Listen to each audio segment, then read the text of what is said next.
Hello students, I am back with a part 2 of chapter number 7, environmental changes. In the previous part I have given some homework to you. I have told you to study this table. You can see here. I hope you have studied it. Now moving further, methane. The chemical formula of methane is CH4. The massive increase in methane proportion from 300 ppm in the year 1750 to 1764 ppm in the year 2005 was due to the reasons listed below. See, increase in methane gas, which is also responsible for global warming, right? तो ये जो global warming हो रहा है, ठीक है, green house gases जिसको हम बोल सकते हैं, ठीक है, उसका वो जो कि ख़राब होता है मीथेन, वो कितना बड़ा है? 315 ppm था 1750 ईयर में. 1750 जो ईयर था तब 315 था, जो कि बढ़कर 1764 ppm तक पहुंचा in the year 2005. Now currently it is 2020. हम सोच सकते हैं कि अभी कितना इंक्रीज हुआ होगा, right? Now which are the reasons? See, first one, exhaling of animal and metabolism process. Release of methane is 14 crore ton. Second is paddy cultivation. Release of methane is 15 crore ton. And decomposition of the biodegradable waste. Again, the release of methane is 7 crore ton. So, these are the reasons 3. और उसमें से कितना methane release होता है वो भी यहाँ पर लिखा गया है. Crore tons it is releasing, which is very harmful for the atmosphere. Now see, things to know. All the things used by human in one day has 80% of the air in it. A man breathes 22,000 times every day. In this way, a man consumes 16 kg of oxygen from the environment per day. ठीक है, हम हर चीज़ जो हम use करते हैं, ठीक है, 80% हवा होता है उसके अंदर. एक इंसान के बारे में अगर हम बात करें तो एक मैन जब सांस लेता है तब 22,000 टाइम वो एक दिन में लेता है, ठीक है. दैट मीन्स वो 16 kg ऑफ ऑक्सीजन कंज्यूम करता है एक दिन में. ये यहाँ पर बताया गया है थिंग्स टू नो में. Now moving further, nitrous oxide. ना वन बाय वन हम ग्रीन हाउस गैसेस के बारे में पढ़ रहे हैं, कौन से गैसेस इफेक्ट करते हैं हमारे एटमॉस्फेयर में. कार्बन डाइऑक्साइड, मीथेन आगे पढ़ा, अब नाइट्रस ऑक्साइड के बारे में पढ़ रहे हैं. The proportion of nitrous oxide has increase from 270 ppm to recent 319 ppm. तो नाइट्रस ऑक्साइड कितना ppm बढ़ा है? 270 ppm से 319 ppm. Now next is chlorofluorocarbon, or we can see CFC. Due to the use of foam, plastic, refrigerators, AC circuit, aerosol spray, the minute particles having the size ranging from 1 micron to 10 microns is known as aerosol, etc. There has been an increase in the CFC.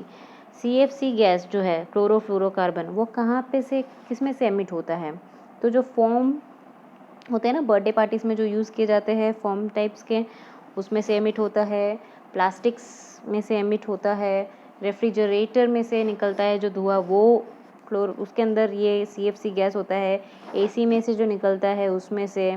तो ये सारे reasons है जिसके वजह से chlorofluorocarbon CFC gas emit होता है, और जो कि बहुत ही हार्मफुल होता है एटमॉस्फेयर के लिए. इसलिए हमको बहुत कम इन सब चीज़ों का यूज़ करना चाहिए. See, things to no.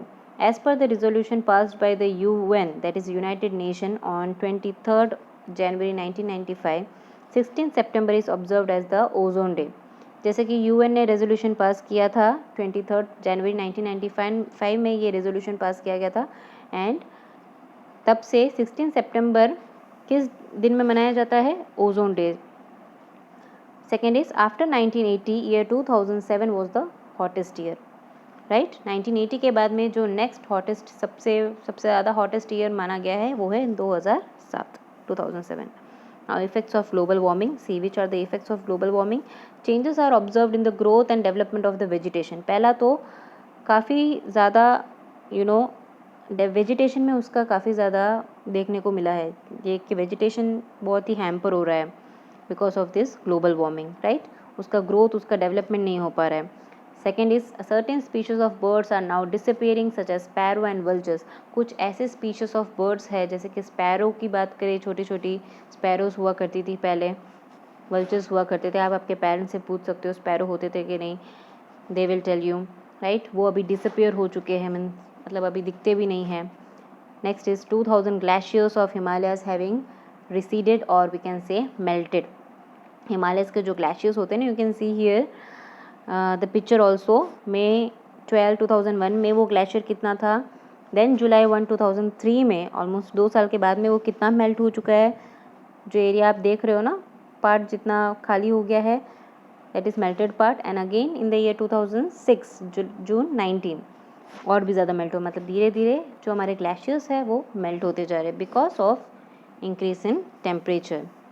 Now see, there has been an increase in natural calamities like famine, cyclone, excessive rain and flood in the last 10 years. अगर हम last 10 years का एक सिनेरियो पकड़े तो नेचुरल कैलामिटीज़ जो होते हैं ना, हमने पढ़ा था एक चैप्टर पूरा नेचुरल कैलामिटीज़ के ऊपर पढ़ा था हमने, जिसमें हमने काफ़ी कुछ देखा था कि फेमाइन, साइक्लोन और फ्लड ये सब के बारे में हमने पढ़ा था। तो वो सब नेचुरल कैलामिटीज़ होते हैं, पिछले 10 सालों में काफ़ी बढ़ चुके हैं। Second, the places receiving heavy rainfall are now experiencing less rainfall. See, these are the effects of global warming. Okay. जिन जगहों पे बहुत ज़्यादा बारिश होती थी वहाँ पे बहुत कम बारिश होती है। Rajasthan and Dubai experienced heavy rain and there is scanty rain in Cherrapunji. Rajasthan और दुबई जैसी जगह, राजस्थान हमको खुद को पता है इंडिया के अंदर है, वहाँ पे कितनी बहुत ही कम बारिश होती है वहाँ पे, ठीक है, बहुत ड्राई एरिया है, बट वहाँ पे हैवी रेन देखा गया है। चेरापूंजी जैसे जगह पे जहाँ पे बारिश ज़्यादा होती है वहाँ पे स्कैंटी ऑफ रेन है। Means these are the effects of global warming obviously. Third is the production of pulses has gone down. Pulses का प्रोडक्शन बहुत कम हो चुका है। Fourth, the level of ground water has decreased. हमारा जो ground water है ना, ज़मीन के नीचे का पानी, वो भी डिक्रीज़ हो चुका है, कम हो चुका है क्योंकि बारिश नहीं हो रही है। Next is the melting of glaciers has increased the water level in oceans. अब ग्लेशियर्स जितना मेल्ट करेंगे वो मेल्ट होकर वाटर के फॉर्म में आएंगे और वो वाटर फ्लो होकर ओशन में जाएगा, तो दैट मीन्स ओशन का जो लेवल है वो बढ़ता जा रहा है। This has aggravated the erosion of coast line. अब जैसे जैसे पानी बहेगा वैसे वैसे जिस एरिया से पानी बहता है वहाँ पे सॉइल इरोशन भी होगा क्योंकि पानी अपने साथ सॉइल भी लेकर जाएगा, right. Now next is human beings will fall victims to dehydration and malnutrition due to increase in temperature.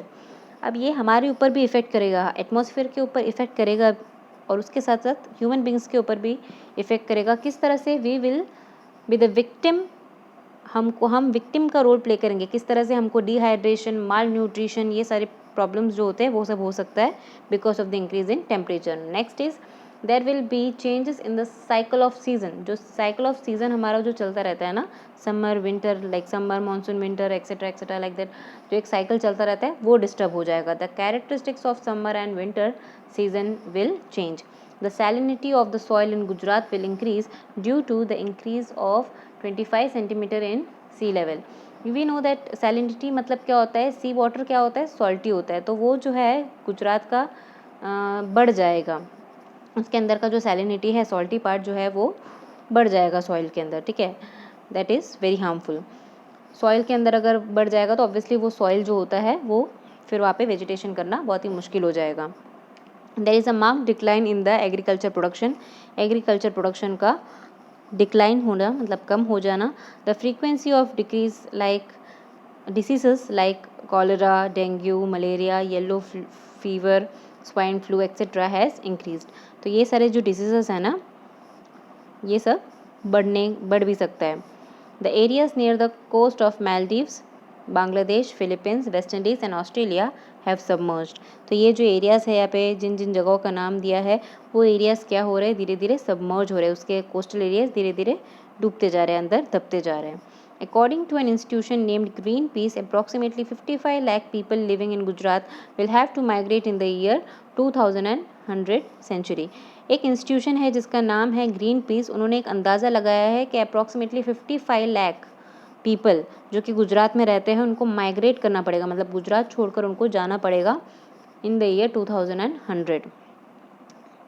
Now next is the flowers are losing their fragrance due to global warming. Global warming की वजह से flowers का जो fragrance है, उसका जो smell है वो जा रहा है। beehives आर डिसअपियरिंग फास्ट, जो हमारे beehives है, बटरफ्लाइज है ना, वो हनी बी है, ये सब जो beehives है वो धीरे धीरे डिसअपियर होते जा रहे हैं वो भी। तो ये सारे इफ़ेक्ट्स है ग्लोबल वार्मिंग के। So we have to understand that कि इन सब चीज़ों का, देखो यहाँ पे बताया गया, रेफ्रिजरेटर, इंडस्ट्रीज़ का जो स्मोक है, एसी का जो CFC गैस जो एमिट होता है, दीज आर द फैक्टर्स जिसकी वजह से हमारे अर्थ का टेम्परेचर इंक्रीज़ हो रहा है, right. Now C non conventional source of energy. What is non conventional source of energy? Directly हम हमारे नेचर से ले सकते हैं, सोलर एनर्जी, विंड एनर्जी, आपको बताने की ज़रूरत नहीं है, बायोमास एंड टाइडल एनर्जी, जो कि कभी ख़त्म ही नहीं होगा, ठीक है। Non conventional source of energy ऐसे एनर्जी होते हैं जो कभी, अब सोलर एनर्जी आप जितना भी यूज़ करो, सन थोड़ी कल आना बंद हो जाएगा, वो तो हमेशा आएगा, हमेशा उसको यूज़ कर सकते हैं, right. Now see measures to prevent global warming. First, reduce the use of sources that release CO2 और कार्बन डाइऑक्साइड। हम किस तरह से ग्लोबल वार्मिंग होने से बचा सकते हैं हमारे दुनिया को, हमारे अर्थ को प्रिवेंट कर सकते हैं। देखो गलत हो रहा है तो उसको रोका भी जा सकता है, राइट। गलत ही हम ही कर रहे हैं गलत, तो हम चाहे तो उसको रोक सकते हैं। किस तरह से? पहला, जो कार्बन डाइऑक्साइड के जो सोर्सेस है जो रिलीज़ होते हैं उसको रिड्यूस करो। कार्बन डाइऑक्साइड कब दब जाएगा? जब हम ज़्यादा से ज़्यादा ट्रीज़ प्लांट करेंगे, plant trees, right.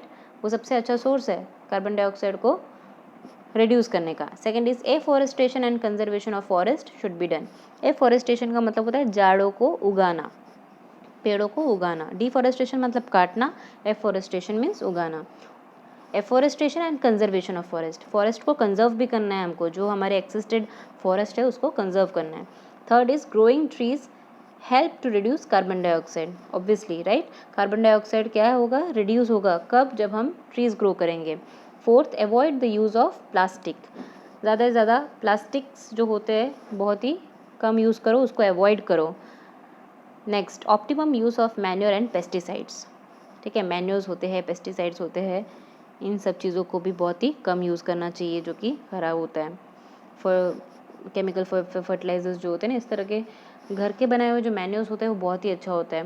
Now next is adopt organic farming, means use of green manure and cattle manure. Organic farming आजकल बहुत ज़्यादा ही ट्रेंड में है। ऑर्गेनिक फार्मिंग का मतलब होता है जिसमें हम जो केमिकल फर्टिलाइजर्स होता है, पेस्टिसाइड्स होता है, ठीक है, जो हमारे सॉइल के लिए, लैंड के लिए हार्मफुल होता है, खुद वेजिटेबल्स के ऊपर भी हो जाता है, तो वो हम धोए बिना अगर खाएंगे या प्रिकॉशंस नहीं लेंगे तो वो हमारे हेल्थ के लिए भी हार्मफुल होगा। तो बेटर है हम ऑर्गेनिक फार्मिंग करें, मीन्स ग्रीन मैन्योर होता है ना, घर के अंदर के जो भी सब्जी के जो भी निकाले जाते हैं, एंड कैटल मैन्योर जो होता है उसको ड्राई अप करके उसको डाला करो, तो वो बहुत ही बेस्ट होता है, जिसमें कोई केमिकल्स नहीं होता है। Now add biotics in the food of for animals.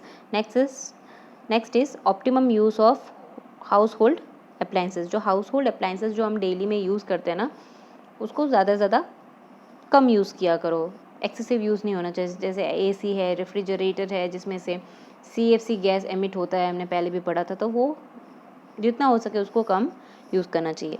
Next is proper use of means of transport. जो ट्रांसपोर्टेशन के जो मीन्स है उसको प्रॉपर यूज़ करो। अगर कम डिस्टेंस वाले एरिया में जाना है then you can go by walk, so like that. Check the growth of human population. Next is design the building with sufficient ventilation to save electricity. Buildings के designs इस तरह से करने चाहिए कि प्रॉपर वेंटिलेशन प्रोसेस हो, ताकि दिन में जो कुछ लोग होते हैं ना इलेक्ट्रिसिटी चला कर बैठ जाते हैं, वो नहीं होना चाहिए। लाइट जब सन का लाइट होता है तब घर में हमको ट्यूबलाइट लगाने की ज़रूरत नहीं है, तो इलेक्ट्रिसिटी बचाना चाहिए हमें। Next is increase the use of eco friendly papers. Next, grow plants and trees around your house, ठीक है। Make optimum use of natural resources. Use petroleum products judiciously. Now petroleum products मतलब जो petrol, diesel और ये सारे जो petroleum products है उसको बहुत ही ध्यान से यूज़ करना चाहिए, क्योंकि वो एक बार यूज़ कर लिया वो ख़त्म हो चुका है, वो वापस बनने में करोड़ों साल लगते हैं, इसलिए बहुत ही ध्यान से यूज़ करना चाहिए। Use water carefully. Practice rain water harvesting, right. Rain water harvesting भी हमको करना चाहिए, बारिश के पानी को प्रिजर्व करना चाहिए। Increase the use of CNG and non conventional sources of energy. जितना हो सके non conventional sources of energy को ज़्यादा बढ़ाओ, CNG का यूज़ ज़्यादा करो। Now see things to know, to make 1 ton of paper, 1 ton paper बनाने में क्या क्या यूज़ होता है, 4400 kilowatt electricity, 30,000 litre water, wood of 11 trees is required. ये 3 चीज़ लगता है, वो भी आप देख सकते हो कितना कितना उसका रिक्वायरमेंट है, तब जाके 1 टन ऑफ पेपर बनता है। और हम पेपर्स को इस तरह से फाड़ते हैं जिस तरह से, जो कि बहुत गलत है। Now next is global policy to protect environment. On realizing that human activities are the root cause of destruction of the environment, the countries of the world gathered at Stockholm, the capital of Sweden, in the year 1972 to think the ways to protect the environment. जब realise हुआ कि human activities के वजह से हमारा environment इतना ज़्यादा ख़राब हो रहा है, तो वर्ल्ड के जो डिफरेंट डिफरेंट कंट्रीज़ है वो एक जगह पे मिले, गैदर हुए। कहाँ पर हुए? स्टॉकहोम में, जो कि स्वीडन का कैपिटल है, कैपिटल सिटी है। स्वीडन जो कंट्री है उसका कैपिटल सिटी है स्टॉकहोम। वहाँ पर 1972 में वर्ल्ड के डिफरेंट डिफरेंट कंट्रीज़ के जो लोग थे, पीपल थे, वो गैदर हुए, मिले, सोचने के लिए कि किस तरह से हम हमारे एनवायरनमेंट को बचा सकते हैं। Another convention was held at Rio de Janeiro. दूसरा एक और मीटिंग हुआ था जो कि ब्राज़ील में हुआ था, ब्राज़ील की capital city Rio de Janeiro में। In the meeting held in Copenhagen, capital city of Denmark, in the year 2009, to discuss global warming, it was observed that the developed nations are not accepting the carbon cut, that is the technique to reduce the emission of greenhouse gases, and the developing nations were increasing pressure for the reduction of emission of greenhouse gases. जो वापस जो दोबारा meeting हुआ था 2009 में, 2009 में कॉफनहैगन में हुआ था, कैपिटल सिटी ऑफ डेनमार्क। वहाँ पर ये डिस्कस किया गया था कि ये ऑब्जर्व हुआ था कि जो डेवलप्ड कंट्रीज़ है वो कार्बन कट मेथड जो है उसको एक्सेप्ट नहीं कर रहे हैं। मीन्स वो कार्बन गैस को बहुत ज़्यादा ही एमिट कर रहे हैं हमारे एटमॉस्फेयर में, जो कि बहुत ही ख़राब है। वो ग्रीन हाउस गैसेस में सबसे ऊपर आता है कार्बन डाइऑक्साइड, राइट। और डेवलपिंग कंट्रीज़ उसका एमिशन कम कर रहे हैं। ऑन द अदर साइड जो डेवलप्ड कंट्रीज़ है वो खुद के प्रोग्रेस के लिए इन सारे गैसेस का एमिशन ज़्यादा कर रहे हैं, जो कि बहुत ही ख़राब है। It was decided to give an aid of $100 billion for the development of developing nations. In this meeting 59 research papers from 45 countries were presented, and through it the leaders of the world were made to think seriously regarding the changing climate. यहाँ पे total इस meeting में 59 research papers हुए थे from 45 countries के जो लोग आए थे वहाँ पर, और काफ़ी कुछ उन्होंने यहाँ पे डिसाइड किया था लीडर्स ने, ठीक है। और सोचा था कि किस तरह से ये जो चेंजिंग क्लाइमेट हो रहा है वो एक सीरियस मैटर है, उसको डिस्कस करने के लिए वहाँ पे वो गैदर हुए थे। On an average a citizen in the world emits 4.5 metric ton carbon dioxide. Indian citizen emit 1.2 metric ton carbon dioxide. Other developing nations releases far lesser carbon dioxide gas. Carbon dioxide gas बहुत ही कम release होना चाहिए। एक Indian कितना emit करता है? 1.2 metric ton. एक average citizen कितना एमिट करता है वर्ल्ड में? 4.5 metric ton. Large amount of concessions should be given for development and more restriction should be imposed on the countries like the USA, as an average American emits 20.6 metric ton carbon dioxide. जो developing countries हैं उनको concessions देना चाहिए ताकि वो development और ला सकें। और जो ऐसे कंट्रीज़ है, USA जैसे कंट्रीज़ है, वहाँ पे एक एवरेज अमेरिकन कितना एमिट करता है? 20.6 metric ton carbon dioxide emit करता है, जो कि बहुत ही ख़राब है। So this was the chapter number 7. I hope you understood. Thank you students.